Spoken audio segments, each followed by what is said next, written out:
जब आप अपनी गर्दन क्रैक करते हैं तो आपके जॉइंट्स हिलते हैं और फ्लूइड में मौजूद छोटे एयर बबल्स फूट जाते हैं, जिससे वो पॉप जैसी आवाज आती है।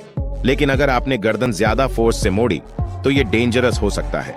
इससे आगे देखने से पहले आप लोग बड़े बड़े क्रिएटर को तो सपोर्ट करते हो, लेकिन हम जैसे छोटे क्रिएटर को आप लोग सपोर्ट नहीं करते।